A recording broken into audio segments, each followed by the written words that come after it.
ketakutan terbesar di hidup saya adalah mengaku Yesus depan keluarga saya. Kenapa? Papi saya itu dari kecil saya sudah diwanti-wanti, jangan berteman dekat sama orang Kristen. Kalau kamu sampai jatuh cinta sama laki-laki Kristen, lebih baik papi masuk penjara, papi bunuh kamu daripada kamu bikin malu keluarga. Jadi saya tuh dari masih kecil, ya remaja, saya tuh nggak berani jatuh cinta sama laki-laki Kristen. Padahal yang ganteng-ganteng tuh cowok Kristen. Ada amin? Yang sudah bertobat tentunya, yang tidak bertobat sama saja. Lalu saya harus mengaku Yesus depan keluarga saya mengalami perubahan. Saudara, dulu saya baca Alkitab tuh di kamar, sembunyi. Ya, dulu belum ada YouTube, belum ada handphone, belum ada Google. Mau tanya tentang kasih karunia di Google, enggak ada. Makanya saya mau bilang kalau sekarang ini saudara tidak bertumbuh dalam iman, kebangetan. Kebangetan. Sekarang saudara mau cari pengajaran apa, semua ada. Dulu saya handphone aja belum ada. Bacanya Alkitab, saya sembunyi di bawah bantal, di bawah kasur, saya tumpukin pakai kain-kain jangan sampai ketahuan. Kadang saya harus baca Alkitab di kamar mandi. Tapi Alkitab berkata iman itu bertumbuh dari aniaya. Makanya sering-seringlah teraniaya. Supaya imanmu bertumbuh, amin. Yang belum teraniaya saya doakan supaya teraniaya. Loh, itu Alkitabiah. Dan akhirnya saya mulai bertumbuh, saya baca Alkitab, hidup saya mulai berubah. Sampai akhirnya 1 tahun saya sembunyikan iman saya, ketahuan sama kakak saya, lalu dia ancam mau dilaporkan ke papi saya.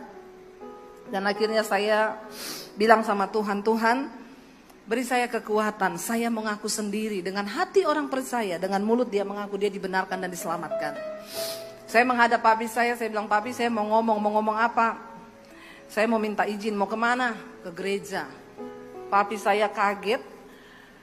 Yang pertama keluar dari mulutnya dia bilang begini, oh ini penyebabnya. Makanya akhir-akhir ini papi lihat kamu jadi aneh.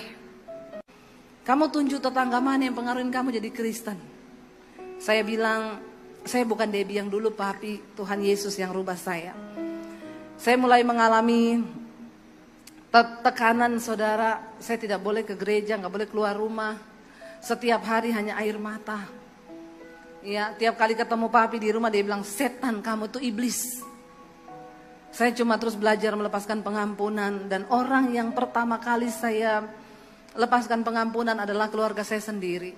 Yesus berkata, ada saatnya nanti karena namaku engkau akan dibenci, engkau akan dianiaya karena kebenaran yang ada padamu. Tapi aku sudah mengatakan ini kepadamu supaya kalau itu terjadi kamu jangan menolak aku. Lalu akhirnya saya mengalami 1 tahun dan saya belajar melepaskan pengampunan pertama kali, yaitu keluarga saya sendiri. Kenapa? Karena pengampunan yang terberat itu adalah mengampuni orang yang terdekat. Orang yang terdekat dengan kita lah yang bisa menyebabkan kita kepahitan. Saya belum pernah doakan orang kepahitan gini, nangis, saya kepahitan bu bertahun-tahun. Terus saya tanya, ibu kepahitan sama siapa? Sopir angkut bu, belum pernah. Atau sopir truk bu, nggak ada. Ya, kebanyakan kepahitan kepada suami, kepada istri karena mereka orang yang terdekat. Lalu saudara, akhirnya saya terus melepaskan pengampunan sampai akhirnya tahun 96, papi saya suruh saya memilih antara keluarga atau Yesus. Papi saya bilang, kamu pilih keluarga atau Yesus. Kalau kamu pilih Yesus, angkat kaki dari rumah, jangan anggap kamu punya keluarga. Dan kalau kamu pergi, jangan bawa satupun ijazahmu. Saya mau lihat Yesus kasih makan kamu pakai apa. Berat, sangat berat. Saya mengasihi keluarga saya. Saya pamit, saya pergi dari rumah. Papi saya nangis berlutut di kaki saya. Dia bilang, Debbie pikir baik-baik. Papi merendahkan diri, merendahkan apa martabatnya papi cium kakimu, tapi tolong kembali kepada agamamu. Terngiang di telinga saya, barang siapa menyangkal aku depan manusia, aku akan menyangkal di depan Bapa. Saya tinggalkan keluarga saya baru lulus SMA pada waktu itu. Saya sudah mengalami betapa perjuangan mengikut Tuhan itu tidak mudah. Seringkali ada tawaran untuk saya kembali lagi. Waktu itu saya tinggal di tempat kos-kosan. Dari kota Poso, saya ke kota Palu, 7 jam perjalanan. Di Palu saya tinggal di kos-kosan, di tempat sepupu saya. Untuk bisa numpang di situ, kalau mereka sudah berangkat kuliah, saya cuci baju, saya nyapu, nyetrika, saya masak. Seringkali iblis ngomong, goblok ikut Yesus jadi pembantu. Balik ke keluargamu, tinggalkan Yesusmu. Tapi saya cuma bisa berkata, iblis, aku telah dibeli dan hargaku lunas dibayar. Dan hidupku bukan milikku lagi. Aku telah kehilangan hak atas hidupku, semua hanya bagi Tuhan. Saya diproses Tuhan 1 tahun untuk mematikan kedagingan, keakuan saya.